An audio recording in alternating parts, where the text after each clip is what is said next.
ഇതിനെക്കുറിച്ച് എന്തൊക്കെ പറയാൻ അതിനെന്താ പറഞ്ഞിട്ടുള്ളത്? ഒന്നുമില്ലോ. എനിക്ക് പറയാനുള്ളത് ക്ഷോഭിക്കുന്ന ഒരു നഗരത്തെക്കുറിച്ച്, അക്രമാസക്തമായ ഒരു നഗരം, വയലന്റ് സിറ്റി.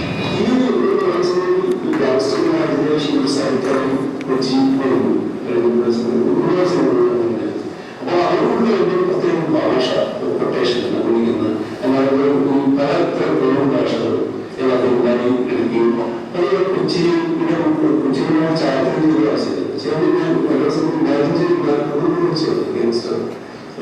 കൊട്ടേഷൻ എന്ന് പറയുന്നത്. പക്ഷെ അത് എൻ്റെ ഇത് വലിയ രീതിയിൽ പൊതുസമൂഹത്തിന്റെ ആധാരം കൊണ്ടുള്ള രീതി വേറെയായിട്ടുള്ള മുഴുവൻ നിർമ്മിക്കാം. ഗ്രാമങ്ങൾ ഒറ്റക്കാലം നാടുണ്ടാകും. അതിലൂടെ അപ്പർ കാസ്റ്റ് ഹിന്ദു ഒരു സമുദായത്തിന്റെ ഭാഷയും പശ്ചാത്തലവും ആർക്കിടെക്ചറും opportunity to talk to the director. To start off, I suppose we will all agree that stereotypes exist, they are trivialized, they are problematic or even dangerous, and they must be resisted. End of the story, we can go with. However, I think that it is not very helpful beyond a certain point to think about stereotypes as exercising some kind of malevolent influence over reality. It is true that they exist, but it is also true, as one of the people in the second documentary said, that people engage with the images which come on the screen. There is no unidirectional negative impact that stereotypes have over society. I mean, if repeated screening of certain images would ensure a certain social effect, then none of us would be smokers, all of us would either be rapists, because a great deal of such images get shown. So, to start off, let us just put away one of the oldest myths, that stereotypes are very dangerous and have a direct consequence on society. Having put that aside, let us also agree that they can't be merely set aside as if they are completely inconsequential. If you look back at the history of the usage of the term stereotypes, I think in the 1920s when Walter Lippmann first used this concept in his book Public Opinion, he did not treat stereotypes as dangerous. He merely talked of the stereotype as a convenient way of signaling or indicating a certain reality. However, in the course of the 20th century, when the cultural industries became more and more powerful, when people who had unequal access due to their economic and social clout to the industries that manufacture images and disseminate images in society, then the problem of stereotypes took on a life of their own, a thickness of their own. Due to the sheer consistency with which certain images were repeated, there was a worry that they have some impact in the way people think and subsequently in the way people act in society, think of themselves, but also how they think of other people in society. It is also true that in the last 30 years or so, I would say after the feminist intervention, after the intervention of black politics, there is also a possibility of talking back to stereotypes, reappropriating and reworking of images, making them either false or ridiculous or funny, and replacing them with newer kinds of images. If we were to take, for example, the name of the band, Mapla Lahla, there is a certain sense, those of you who come from Kerala would know that Mapla Lahla is commotion, uproar, but it's also rebellion, insurgency, conflict. But Mapla Lahla has for a long time meant an almost fanatic expression of violence from the Muslim community of Malabar. It was a culmination of a long series of struggles, and in 1921, when the biggest of this Malabar revolts happened, for a long time it was represented as an expression of violence from the fanatic Muslims. Articulated. So the Muslim peasantry fighting the Hindu landlords and the British administration. This is fairly well known if you are from Kerala. What has made the notion of Mapla Lahla and the excessive emotionalism or assertion of the Muslim community very consistent is the presence of several stories, novels, films that have recycled some of this images. So for example, you have Lalitambika Andarjanam's Kodungatil Petta Uruila, or you have even Kumaranashan's poem Duravasa, which talks about the excesses of the Mapla community. Amongst the political class, you have Sri Shankaran Nair or Gandhi writing about what this event signaled. So despite the fact that historians have talked about the possibility that this was at least a combination of religious faith to establish an Islamic state, combined with agricultural or agrarian grievances against the ruling elites of Malabar, and despite the fact that the government of Kerala in 1971 officially recognized this as a part of the freedom struggle in India and gave pension to those who fought for it, by and large, lots of people tend to think of Mapla Lahla as something undesirable, something excessive, something irrational. And I noticed that even in the Facebook comments that they have got, there's some people worried about the title Mapla Lahla. Why use a title like that? The images which we saw at the start of the screen, which tend to function as stereotypes, I won't go into all of them, but let's just take the two images. One is the image of Madani fairly early on in the film, as Ambedkar's image is there and Madani's image is there. This image has also been commented on by other people, saying that why are you giving publicity to, why are you propagating a person who is widely believed to be or widely perceived to be a supporter of terrorism. Now if you come to the facts of the case, Madani is a person who after 1992 started a party called the People's Democratic Party, and the stated aim of this party was to form an alliance of the Dalits, the Muslims and the backward castes. The CPIM party entered into an alliance and supported this formation. In 1998, and these are well-known facts, in 1998 he was accused of being a participant in or a supporter of the Coimbatore blast, and he was put in prison. For 10 years he remained in prison as an accused in the Coimbatore blast, and at the end of 10 years he was released because there was no proof that he was involved in any direct way with this, and the court declared him to be an innocent and he was released. As soon as he was released, we know in 2010, 10 years without proof, without guilt, he was in prison. He comes out and is immediately arrested, this time by the Karnataka police, implicating him in the Bangalore blast.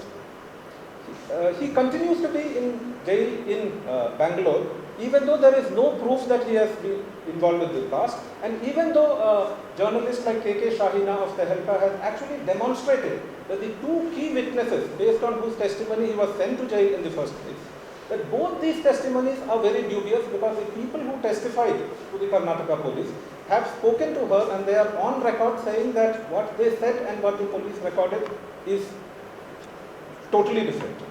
Now this being the case, there is the reality, the legal reality or the journalistic reality of Madani's case versus the very widespread perception that he is a terrorist, he is somehow involved. The very image of Madani in a large number of representations, even in a film like Anwar, for example, which we saw images of in the second documentary, there is a tendency to image Madani and the PDP as an extremely dangerous terrorist organization, even though the facts do not point in that direction. Since we are short of time, I will skip something.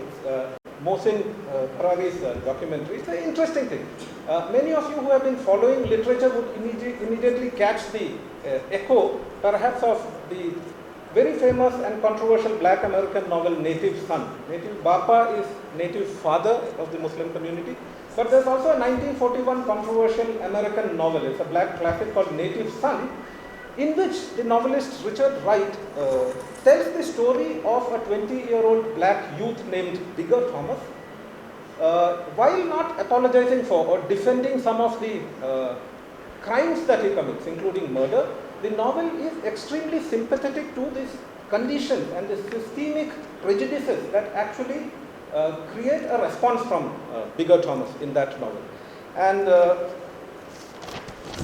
Irving Howe in 1963, while writing about Native Son, made an interesting comment which I think is relevant in the case of our local Native Bapa as well. Irving Howe, in an essay titled Black Boys and Native Sons, wrote as follows: "The day Native Son appeared, American culture was changed forever. No matter how much qualifying the book might later need, it made impossible a repetition of the old lies. and brought out into the open as no one ever had before the hatred, the fear and violence that have crippled and may yet destroy our culture. So there is a sense in which when this new year, this video was released, it was speaking a completely new language within the world of music. By and large, music in Kerala and I would say in the rest of India, popular music has tended to be escapist, tended to be light, tended to be fun and games. Kolaveri is as far as most music is willing to go. But here the objective, the aim seems to be to create a new serious kind of music. A music that was politically engaged with contemporary social reality and to bring out into public discussion, to actually provoke it. Discussions on things which are of enormous importance, things which are taken for granted. Secularism is like a settled fact. But the public life of secularism, what happens in the name of secularism, perhaps is not. The Madani case, there's such a tired reaction whenever the Madani case is discussed that it is set aside. This film tries to do it in a popular mode. It's a very slickly, very well-made documentary, and it's also positioned in an interesting way. It is released for free download. I might also mention that the character is also called a reluctant secularist. Again, some of you will recall the reluctant fundamentalist, a novel by the Pakistani writer Muhsin Parari, a novel which some US universities have chosen for free distribution. All the 1,000 or 1,500 undergraduates admitted to a particular university have been given by some universities free copies of this novel so that the discussion can be focused on issues that matter, on issues about prejudice, on issues about violence in society, what threatens the American way of life, and the fact of religious and social difference. This film, to me, I don't know if you had it in mind, it interestingly echoes Reluctant Secularist, the title of that book. And the fact that it is not freely distributed by a university but available for anyone makes the potential of its impact, the fact of its circulation, far wider than the novel itself.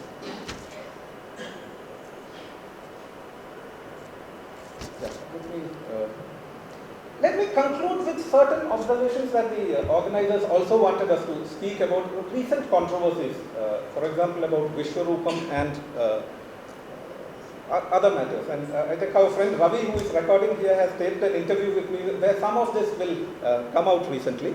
But let me just make one particular point about the Vishwaroopam controversy. I don't know how many of you have seen it. I myself haven't yet seen it, I may not see it. But the fact is we are aware of what the story is like and how the representation of the Al-Qaeda and its supporters has been in this film. So without wanting to say that Kamala Hassan is a bad person or an evil person, I am interested in how the discussion has narrowed down to the artist's freedom of expression, his freedom to express his viewpoint, even including his right to offend the views or opinions of others.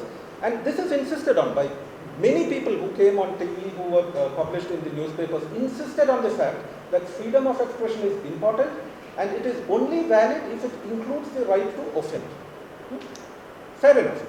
The other side, what should the other side do if they are offended, if they also have the right to take offense? Because if somebody has the right to give offense, then others may also have the right to take offense. Now there was a prescription about what they are supposed to do. They are supposed to respond intellectually or through rational debate. If the forums are equally accessible to them or acceptable to them, then they can come and write essays criticizing the film. Or the other alternative available to them is they can keep quiet and stay at home. While thousands and thousands of people watch representations which are anti-Muslim, or they feel it is anti-Muslim, and it has the impact on a much wider audience of repeating certain stereotypes about how irrational or dangerous the Muslim community is. They are supposed to sit at home and allow others the right to watch it in public. Now, my view about this is that the Muslim community, those who object to it, and it's not just the Muslims who object to such representation, they should also have the right not to be dictated on the specific way in which they should take offense. Now, if they choose to intervene through other legal measures, like filing a case with the police or with the government, I don't understand why this is necessarily a threat to freedom of expression. Because they also have a freedom of expression about the fact that something is offensive and not acceptable to them. And as a secular democratic society, it is perfectly in order that they resort to such available legal means. It is not necessarily a threat to freedom of expression. One final thing, I am happy that the organizers have not called this a forum to discuss stereotypes, because stereotypes is a tired old subject. They have called it resisting the frame. And it's interesting, and I will close with this comment on the nature of the frame, with reference to the work of a person who some of you at least have been reading, Jacques Derrida, where he talks about the frame. Now, is the frame a part of the painting or is it outside the painting? The question Derrida is asking, while commenting on an old essay by Immanuel Kant, where the notion of the parergon is debated. Parergon, or the outwork, or something which is like a frame, technically supposed to be outside the work of art or the text or the painting.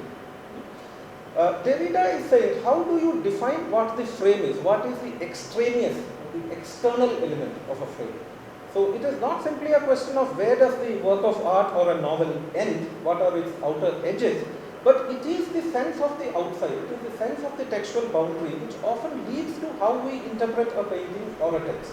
That is to say, it is not just the frame indicates this is where the painting ends and this is where the wall begins and the next painting begins. It's also framed in the sense of what are the approved sites in which paintings are to be displayed? What are the proper ways in which a painting is to be seen and understood? The whole construction of museums, of canons, these are all part of the frame. A historical and social consensus about important art, avant-garde art, the way labels are used. Now, Derrida's point about this is that this frame, which is usually seen as belonging to outside the work of art or the text, actually is part of it. Without a frame, there is no way that we are going to properly understand a work of art. The proper interpretation of a work of art is determined by the frame. He uses a very felicitious expression. To me, it's a very nice expression. He says that the outside cooperates with the operations of the text. So if you are thinking of reality constructed by the stereotype as an external kind of reality, this external reality cooperates with the operations of the text itself. This is what drives the narrative forward.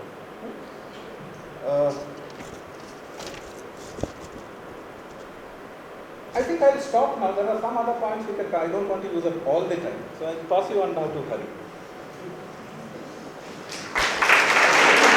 Islam and Muslim works in the contemporary Malayalam popular imagination. The second is to try and see these two films within the larger frame of Malayalam popular cinema itself. And I would ask first this question: what makes these two films possible?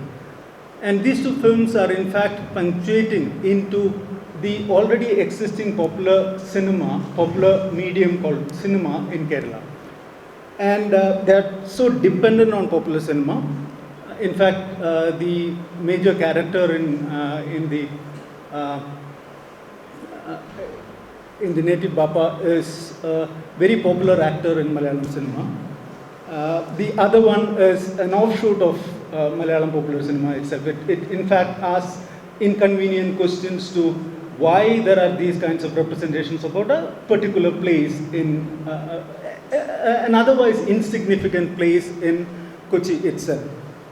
So first and foremost, we should see how popular cinema is constituted. Anything which is popular is constituted by a dominant ideology, and it's fairly a known fact for anyone that it is the dominant ideology which produces the popular in that sense. And we have examples of this everywhere across the globe.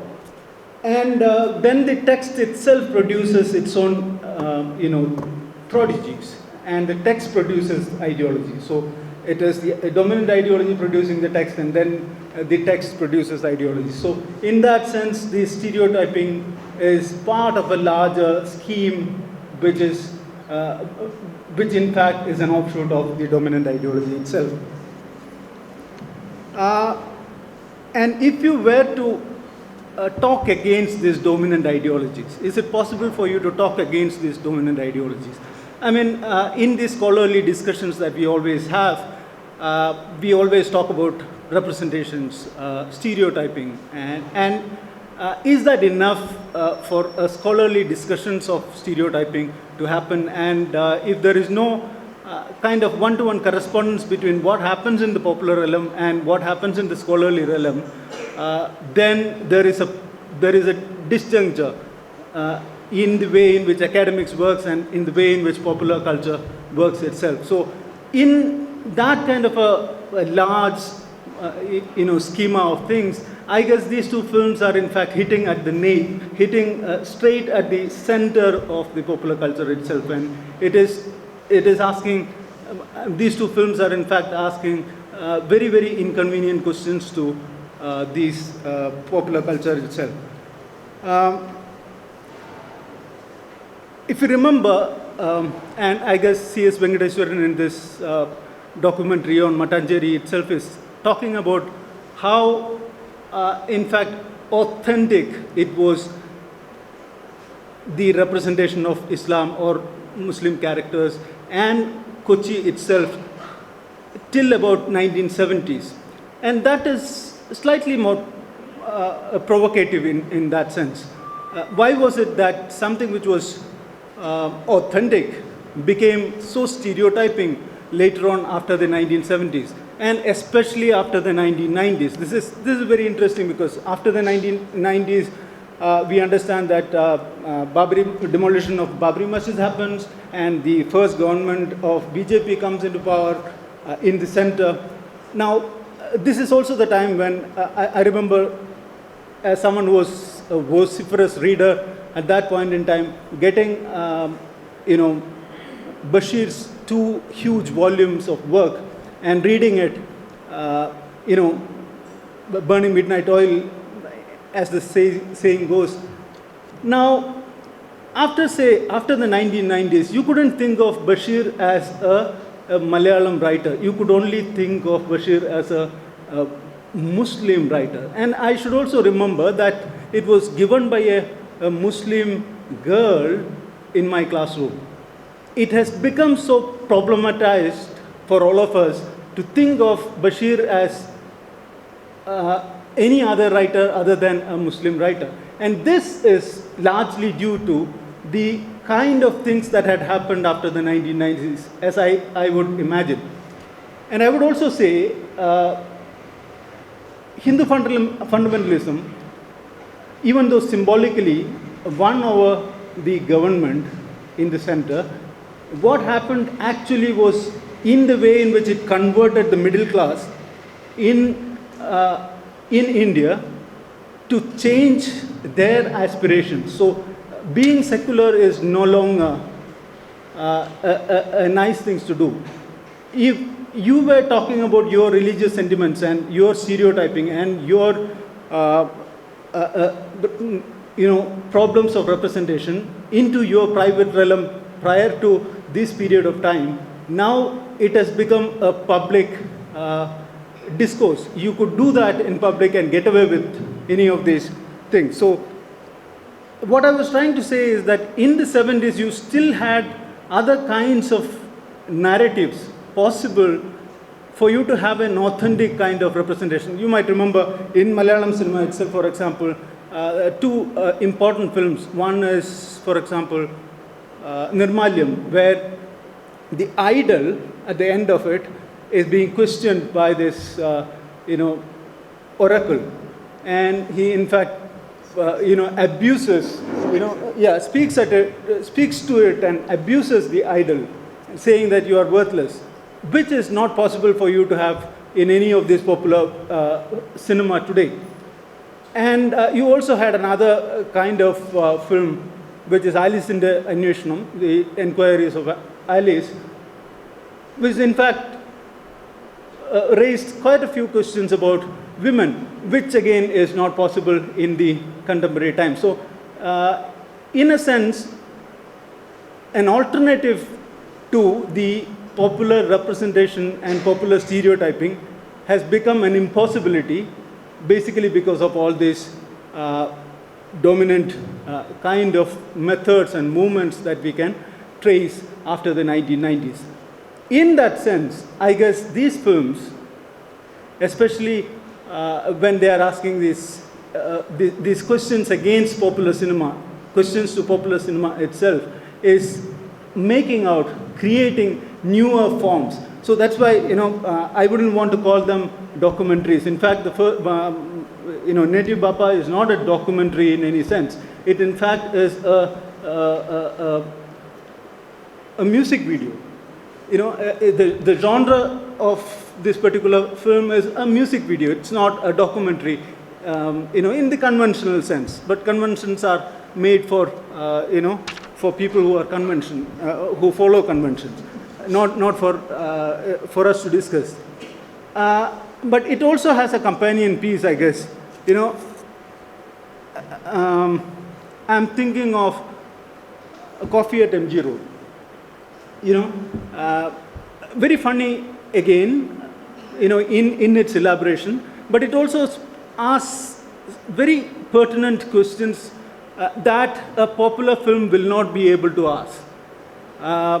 In fact, Salim Kumar comes up and says, I also have a dollar dream, and I am also rejected. I'm dark, and I have funny goggly eyes, and I'm also rejected by all these women, and I was rejected several times. So what I'm saying is, this again is an offshoot of popular film itself, but then asking questions that popular film, within the frames of popular films, you could never ask.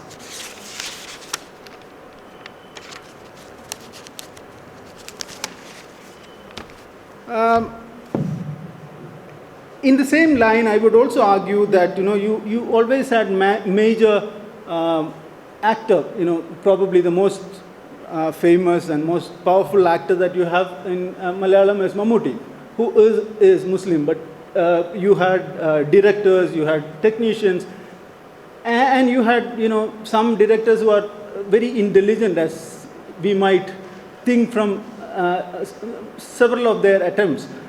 But it is difficult for us to understand why even then popular cinema is still very stereotypical in its articulation of Islam. And we would also remember that almost all the representations of Muslim characters would always be represented with a certain kind of a lack, never complete, never rounded. They would always have some kind of a lack, and which is never. I mean, what happens with every other character is, every good character in that sense is that they would, if there is a lack in the beginning, then that lack would be completed at the end of the film. But this Muslim characters, they would never be completed at the end. So that lack stays as it is. So that's one of the ways in which popular always worked. So I feel that these films make a case towards discussions of political incorrectness, make a case that the discussions of political incorrectness is not enough, and we might have to work out the history and the way in which these kinds of things, workings of stereotypes and representations work, I guess. So it also,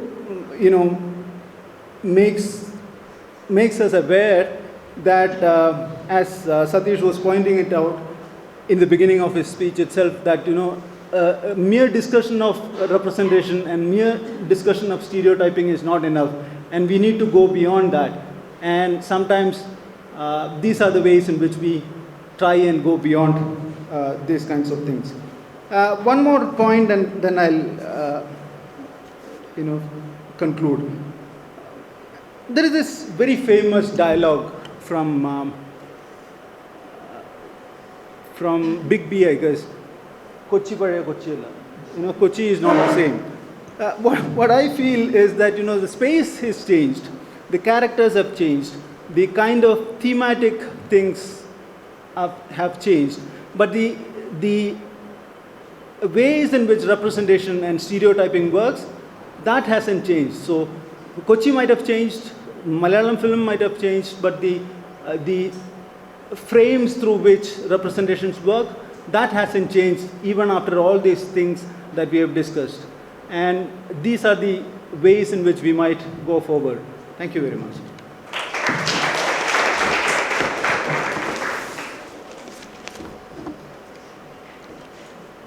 Commenting over my own work, I would like to hear from you because it's really a special opportunity I'm having here to have a close encounter with you, maybe from the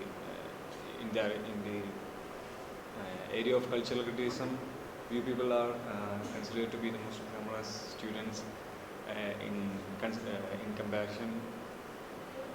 You can't hear. Okay. Precisely. I would like to hear from you. I want your feedback about the movie. And after receiving your comments, I'll speak if it is necessary to. Okay. And if there is any ambiguity regarding this video, because I come to find that certain part of the subtitles were unclear. Yeah. So maybe you couldn't follow it well. So if there is any kind of ambiguity regarding the video, you can ask me. I will clear it. And so please come forward with your ideas and your comments, be it positive or negative, please. Thank you.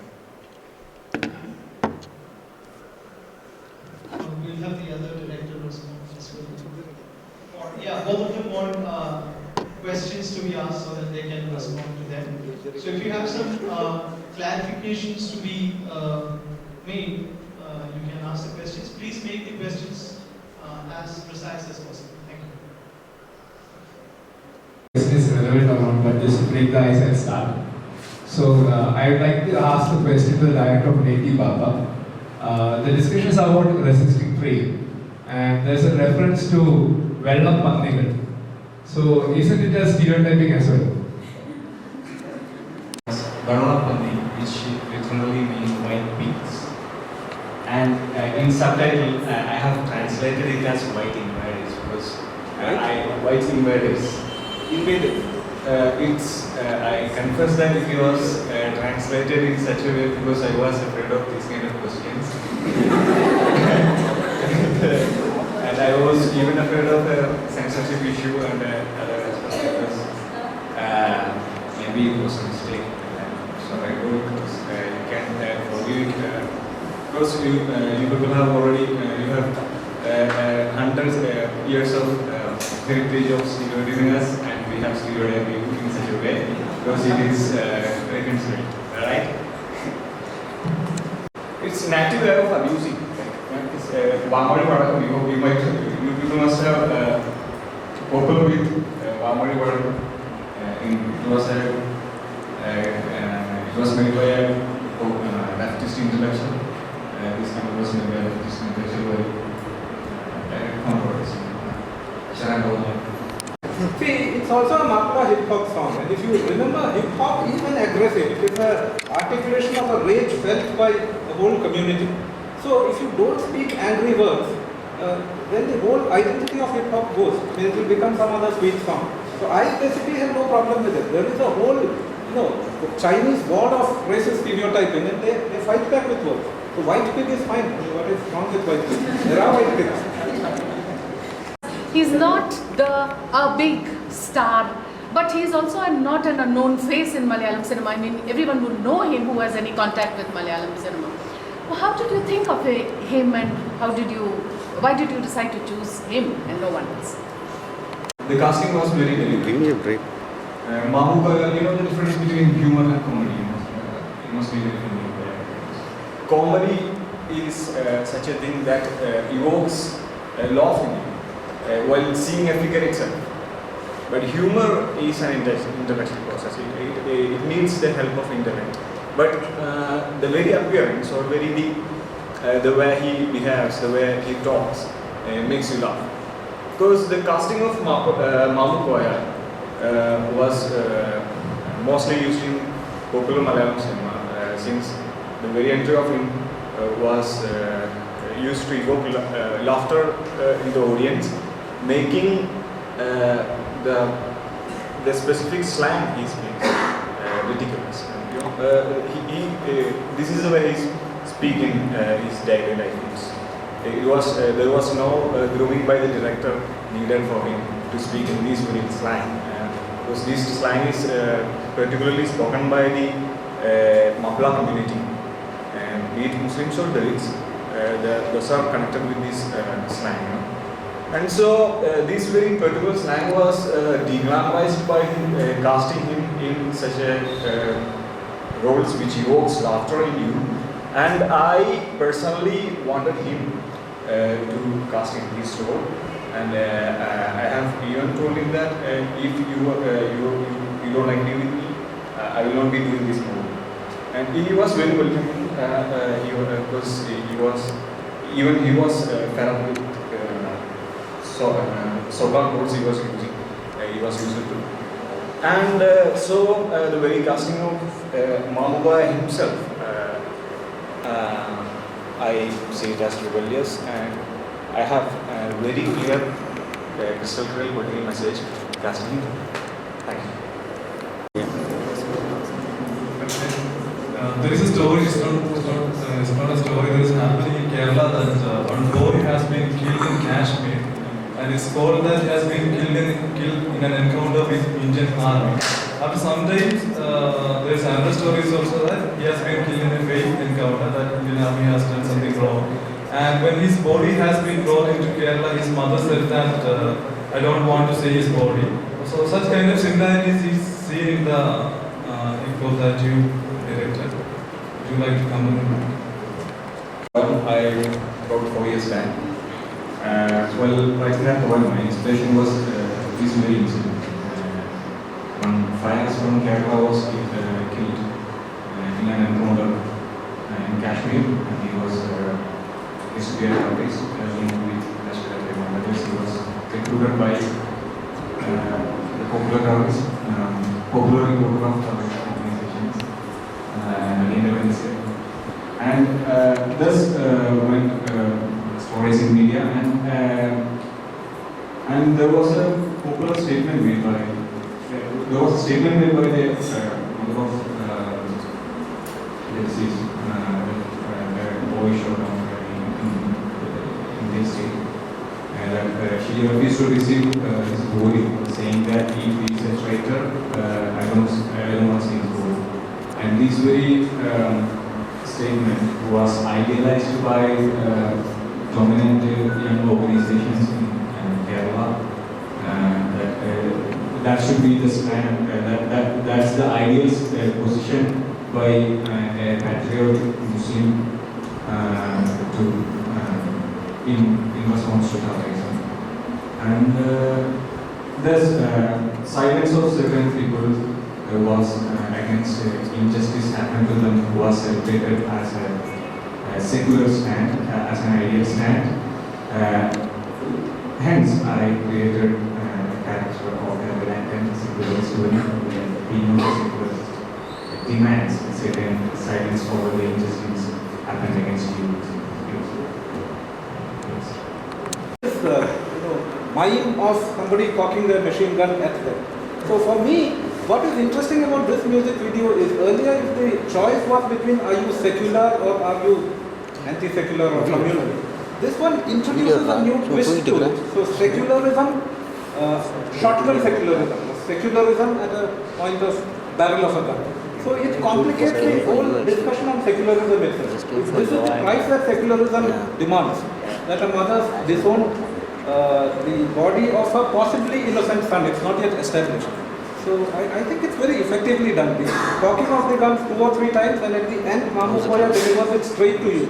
I'm giving you secularism. If it is a terrorism, I don't want it possible.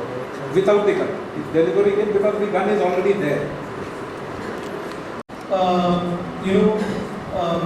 Muslim girls wearing hijab to colleges and schools have been banned, and that was taken as it's a symbol, a religious symbol.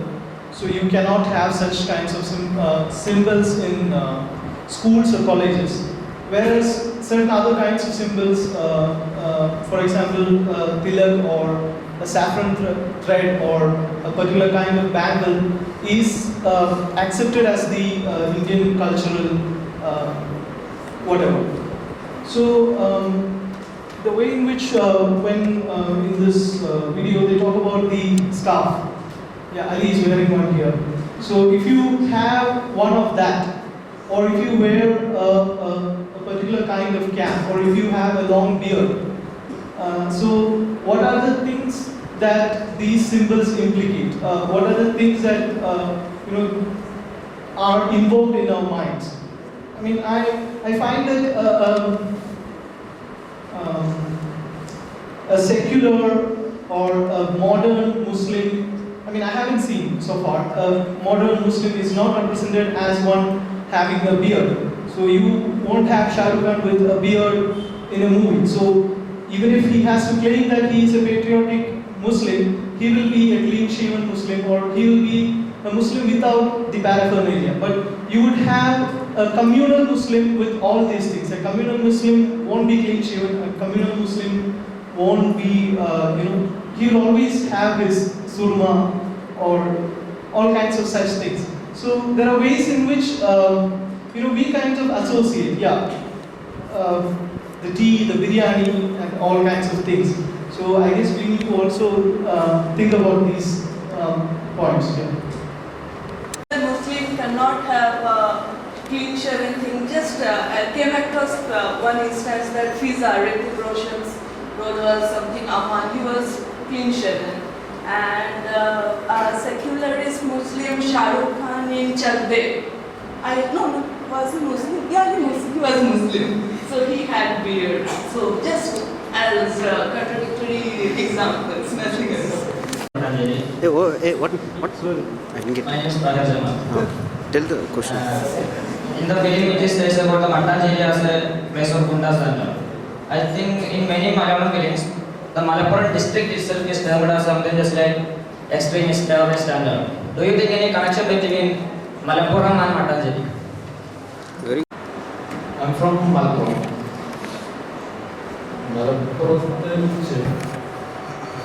Muslimസിന്റെ ideology എത്തുന്ന മാപ്പിളയാണെന്ന് പറയുന്നത്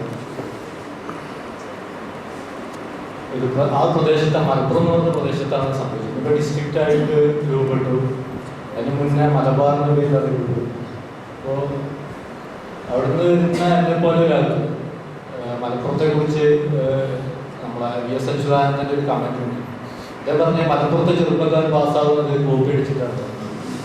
അപ്പോൾ ഞങ്ങളെപ്പോലത്തെ ആളുകൾ അന്ന് copy അടിക്കുമ്പോൾ 10ാം ക്ലാസ്സിൽ ഇരിക്കുമ്പോൾ എനിക്ക് തോന്നി ശരിക്കും അങ്ങനെ തന്നെയാണ് കോപ്പി അടിച്ചിട്ടാണ്. നമ്മുടേതായ കുറേ ഒരു ഇന്നർ ഫീലിങ്സ് നമുക്ക് വരും. എനിക്ക് ഇംഗ്ലീഷ് കൊണ്ട് സംസാരിക്കാൻ കഴിയില്ല എന്ന് വരെ പറയുമ്പോൾ നമ്മുടെ ഉള്ളിലുണ്ടാവുന്ന സംഗതി എനിക്ക് ഇംഗ്ലീഷ് അറിയില്ല, രീതിയിലെത്തി സംതിങ് ഇതൊരു ഫിയർ നമ്മുടെ ഉള്ളിലുണ്ട്. പിന്നെ ഞാൻ 50 മുതൽ സിനിമ കണ്ടിട്ട് ഒരുപാട് റെസ്പോൺസ് ഇങ്ങനെ വന്നതിനെ തുടങ്ങാനായിട്ട് മട്ടാഞ്ചേരി എന്ന് പറയുന്ന ഒരു പ്ലേസിനെ കുറിച്ച് അന്വേഷണം എന്നതിലേക്ക് പോകും. നമ്മൾ ഡോക്യുമെന്ററി ഉണ്ടാവും, മറ്റേ ക്യാമറ എല്ലാം വളരെ ഞാൻ തന്നെ ചെയ്ത സാധനം. ജെനി ലാപ്ടോപ്പ് വഴി കൊടുത്ത ഒരു വീഡിയോ ആണ് ഇത്. വളരെയധികം അവിടെ തട്ടിക്കൂട്ടിയിട്ടുള്ള ഒരു സാധനം. പിന്നെ അതേപോലെ ഒരു ഇപ്പോഴത്തെ ക്യാമ്പസിൽ നിങ്ങളിതിനെ അഡ്മിനിസ്ട്രേറ്റ് ചെയ്യുന്നത് വളരെ സന്തോഷമില്ല. വേറെ ഇത് പറഞ്ഞാൽ മനസ്സിലാവുമെന്ന് അറിയില്ല. അങ്ങനത്തെ ഒരു അവസ്ഥയിലാണ്. അപ്പോൾ മലപ്പുറത്തെ സംബന്ധിച്ചിടത്തോളം ഞാൻ പറയുന്നത് മലപ്പുറം എന്ന് പറയുന്നത് അത് ഞാൻ പറയുന്ന ഒരു മുസ്ലിന്റെ വരെ ഒരു ഇത് പറയുമ്പോൾ മാപ്പിള ലഹള എന്ന് പറയുമ്പോൾ ഞാൻ വിശ്വസിക്കുന്നു അത് വയലന്റ് ആണ്, വയലന്റ് ആണ്. അല്ലാതെ ഒരു സമാധാനപരമായ ഒരു കച്ചവടം ആരോടെയും കോംപ്രമൈസ് ചെയ്ത സാധനം മുസ്ലിന്റെ ഇതിൽ പറഞ്ഞ ഇസ്ലാം പീസ് ഇൻ ഡെഫിനിഷൻ പറഞ്ഞു. I think it's not peace. It's a revolution. It's a kind of വിമോചനം, ലിബറേഷൻ തിയോളജി itself. അതുകൊണ്ട് തന്നെ 1 ലക്ഷത്തിൽ വരുന്ന ഇസ്ലാമിൽ കൺവേർട്ട് ചെയ്തു. അവരവിടുത്തെ ജന്മിമാരോട് പോരാടി. അവരതിനെ മാപ്പിള ബുദ്ധിമുട്ടാൻ ശ്രമിച്ചു. ഇന്ന് മാപ്പിള കൺവേർട്ട് ചെയ്ത് മാപ്പിള ഒരു മുസ്ലിം അതിനെ കുറിച്ച് ആൽപ്പെടുത്തു. അപ്പോൾ അതൊരു ഡിസ്കഷൻ എന്ന് പറയുന്ന സാധനം അതിൽ ഉണ്ടാവുന്നതാണ്. മലപ്പുറത്ത് മട്ടാഞ്ചേരി കണക്ഷൻ എന്ന് പറയുന്നത് ഞാൻ ഭീമാപ്പള്ളിയെ കുറിച്ച് ഒരു ഡോക്യുമെന്ററി ഉണ്ട്. ഭീമാപ്പള്ളിയിൽ 2009 മെയ് 17 6 മുസ്ലിം ചെറുപ്പക്കാരെ വെടിവെച്ച് കൊന്നത് നമ്മുടെ മീഡിയാസിന്റെ പ്രതികരണങ്ങളോട് ഉണ്ടായ ഒരു പുസ്തകം ടാക്സ് എന്ന് പറയുന്ന പബ്ലിക്കേഷൻ ഉണ്ടായിരുന്നു. ഇന്നൊക്കെ തുറന്നുണ്ടായിട്ടുണ്ട്. ഒരു റീജിയൻസ് പ്രദേശങ്ങളെ റെപ്രസെന്റ് ചെയ്യുന്നത് വളരെയധികം പേടിപ്പെടുത്തുന്ന ചില ടെക്സ്റ്റ് നമ്മുടെ പാഠപുസ്തകങ്ങൾ വഴിയാണ് നമ്മൾ നിരന്തരം ഓർമ്മിപ്പിക്കുന്ന രീതിയിലേക്ക് നമ്മുടെ മലയാള സിനിമകൾ മാറുന്നു, നമ്മുടെ സാഹിത്യങ്ങൾ മാറുന്നു, നമ്മളത്തരത്തിലുള്ള നമ്മളെ ചർച്ചകൾ, നമ്മുടെ തമാശക്ക് പോലുള്ള ചർച്ചകളിൽ ഒരു തരത്തിലുള്ള അറിഞ്ഞറിയാതെ ഇതൊക്കെ വന്നുകൊണ്ടിരിക്കുന്നത്. ഇതിനൊക്കെ റെസ്പോൺസ് എന്ന രീതിയിലാണ് ഞാൻ എടുത്തത്. പിന്നെ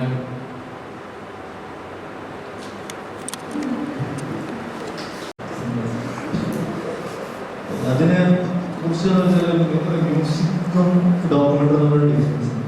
മ്യൂസിക് എന്ന് പറയുന്നത് പോപ്പുലറാണ്, ഡോക്യുമെന്ററി ഇൻസ്റ്റൻസ് മാർജിനലൈസ്. മലയാള സിനിമ എന്ന് പറയുന്നത് നമുക്ക് സിനിമകൾ കാണുന്നത് പോലെ ആരും ഡോക്യുമെന്ററി എടുക്കില്ല. എന്നോട് ആരും പറഞ്ഞു അവിടെ ഇവിടെ ഡോക്യുമെന്ററി പോലെ സ്കോപ്പില്ല, അതൊക്കെ യൂറോപ്പിലാണ്, യൂറോപ്പിൽ പോയി ഡോക്യുമെന്ററി അവിടെ ആരും കാണില്ല. അപ്പൊ ഞാൻ വിചാരിച്ചു അതായത് ശരി, എന്നാലും സമാധാനം അതുകൊണ്ടൊക്കെ നമ്മളൊക്കെ വിലയുണ്ടല്ലോ യൂറോപ്പിലേക്ക്. രവി ചോദിച്ചു, രവി എന്നോട് ഞാൻ എന്റെ അനുഭവം പറഞ്ഞു. രവി കേരളത്തിൽ വന്നു മുസ്ലിമിന്റെ. ഞാൻ രവിക്ക് വളരെ സന്തോഷപൂർവ്വം ഒരു കോപ്പി 50 രൂപയുടെ കോപ്പി അത് ഞാൻ രവിക്ക് കൊടുത്തു, ഫ്രീ ആയിട്ട് കൊടുത്തു. രവി പറഞ്ഞു യുവാറെ പാർട്ട് ഓഫ് കൊമേഴ്സ്യലൈസേഷൻ. എന്തായാലും പറഞ്ഞിട്ടുണ്ട്. ഞാൻ 25,000 രൂപ അതിന്റെ എഡിറ്റിംഗ് പഠിക്കും, 25,000. എനിക്കിത് യൂട്യൂബിൽ അപ്പ് ചെയ്ത് കഴിഞ്ഞാൽ എനിക്കിതിന്റെ ഞാൻ വേറൊരാൾ വഴി എഡിറ്റ് ചെയ്ത പൈസ ഇത് എനിക്ക് തിരിച്ചു കിട്ടും. ന്യൂസിനെ സംബന്ധിച്ചിടത്തോളം തിരിച്ചു കിട്ടേണ്ടെന്നുള്ള ആവശ്യം, കാരണം എന്നെ സംബന്ധിച്ചിടത്തോളം പൈസ ഒരു ആവശ്യം. നമുക്ക് സംഭവം നിങ്ങൾ വളരെയധികം നോളജ് ലെവലിൽ പ്രൊഡ്യൂസ് ചെയ്ത് ഒരുപാട് ഫ്രീ ആയിട്ട് കൊടുക്കണം എന്നൊക്കെ നമ്മൾ ഇന്നലെ വരെ സാധിക്കുന്ന ഡിസ്കസ് ചെയ്തു. പക്ഷെ അതിന്റെ പ്രൊഡ്യൂസേഴ്സിനെ സംബന്ധിച്ചിടത്തോളം അവർക്ക് ഇതിന്റെ പൈസ ചെയ്യാനുള്ളത് വളരെയധികം നിർബന്ധമാണ്. പിന്നെ അവർ ഡിസ്കഷൻ ഞാൻ ഒരുപാട് ഫ്രീ ആയിട്ട് കൊടുത്തിട്ടുണ്ട്. യൂട്യൂബിൽ അപ്പ് ചെയ്യുന്നതിനെ കുറിച്ച് പിന്നെ മ്യൂസിക് പോലെ ഏറ്റവും ഞാൻ പ്രതീക്ഷിക്കുന്നില്ല. ഞാൻ ഇതേപോലെ മാർജിൻ സിറ്റി എന്ന് പറഞ്ഞൊരു ഡോക്യുമെന്ററി 20,000 മിനിറ്റ് ഞാൻ അപ്പ് ചെയ്തിട്ടുണ്ട്. അതിനാലും 1,000 2,000 വ്യൂവേഴ്സ് ഉണ്ട്. ഇത്രയൊക്കെ പ്രതീക്ഷിച്ചുകൊണ്ട് നമ്മൾ വിറ്റ് പ്രതീക്ഷിച്ചുകൊണ്ട് ഞാൻ ഒരിക്കലും നോളജ് ലെവലിൽ കൊടുക്കാന്നാണ്. പിന്നെ ഇതാണ് ഇതിന്റെ വലിയൊരു പ്രശ്നം. ഇത് പ്രത്യേകിച്ചും പറയല്ല. പിന്നെ വിൽക്കുക വാങ്ങുക എന്നൊക്കെ പറയുന്നത് സ്റ്റീരിയോ യൂട്യൂബിൽ ഇല്ലാന്നാണ് എന്റെ അഭിപ്രായം. ഞാൻ അജിത് കുമാറിനോട് ചോദിച്ചു എന്തുകൊണ്ടാണ് നിങ്ങൾ ജോബ് ചെയ്യാറ്. മൂപ്പർ പറഞ്ഞു എനിക്ക് അടുത്തതിനുള്ള പൈസ തീരുമാനം സംഭവിക്കുന്നത്.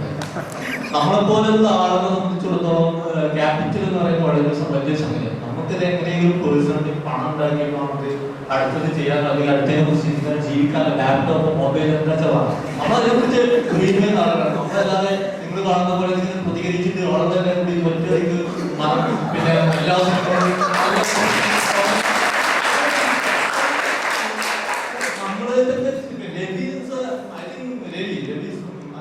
ബഹുമാനിക്കുന്ന വ്യക്തിയാണ്. വാങ്ങില്ലാന്നുള്ളതുകൊണ്ട് റെസ്പോൺസിബിലിറ്റി എനിക്ക് മനസ്സിലാവും. എന്റെ ഇമോഷൻ മനസ്സിലാവും. അതിനെക്കാട്ടെ കൊണ്ട് രവി കാണിക്കാത്ത പോലെ തന്നെ ഞാൻ എന്റെ വാപ്പ ഗൾഫിൽ പോയിട്ട് പൈസ ഉണ്ടാക്കുന്നതാണ്. ഉംറക്ക് പോയിട്ട് ഇല്ലീഗലായിട്ട് നിന്നിട്ട് പൈസ ഉണ്ടാക്കിയ 5 വർഷം സൗദി അറേബ്യ ഇല്ലീഗലായിട്ട് പോയാൽ അയാൾ ഉണ്ടാക്കിയ പിന്നെ പറമ്പ് സ്വന്തം വിട്ടിട്ടാണ്. അപ്പൊ എന്നെ സംബന്ധിച്ചോളം നിങ്ങള് ഇത് എന്തെങ്കിലും വാങ്ങുന്നില്ല വിൽക്കുന്നില്ല എന്നുള്ളതാണ്. എന്തിനും പണം കിട്ടുക, തിരിച്ചു കിട്ടുക, അല്ലെങ്കിൽ അടുത്ത് ചെയ്യാനുള്ള റെസ്പോൺസിബിലിറ്റി ബാക്കിയുള്ള ഏറ്റെടുക്കുന്ന വളരെ ഇമ്പോർട്ടൻ്റ്. ബാക്കിയുള്ള ഒരു വലിയൊരു വിമോചന സാധനമാവും. അത് ഞാൻ പറയുന്നത് അതാണ് SDP പിന്നെ പ്രതിഷേധം. നമ്മളൊരു പ്രതിഷേധ പ്രകടനം നടത്തുമ്പോൾ അല്ലെങ്കിൽ ബാബരി മസ്ജിദ് മോൾസിനെതിരെ കല്ലെറിയുമ്പോൾ ഞാൻ കാണുന്നത് അത്തരത്തിലുള്ള, അല്ലാതെ ഇതുകൊണ്ടൊന്നും ഒരു ഒന്നുകൂടെ ഉണ്ടാകുമ്പോൾ നമ്മൾ സ്ട്രീറ്റ് ഇറങ്ങി പ്രതിഷേധിക്കാന്നുള്ളതാണ്. നിങ്ങളുടെ കൾച്ചർ ഒരു value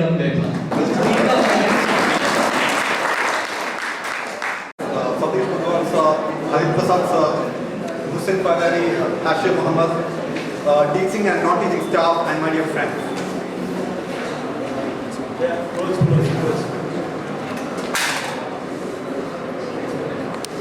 attributing some particular characteristics exclusively to certain communities.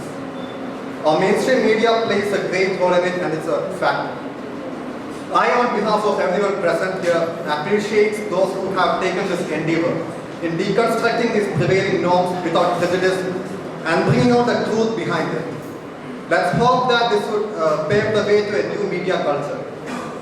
I extend my wholehearted thanks to Satish, Poduval sir, Hariprasad sir for leading the discussion and sharing your valuable thoughts with us. Muhsin Parari and Hashir, Mohammed, we are so grateful to you for facilitating healthy ideas among us. Last but not the least, my heartfelt thanks to each and all of you for your valuable presence.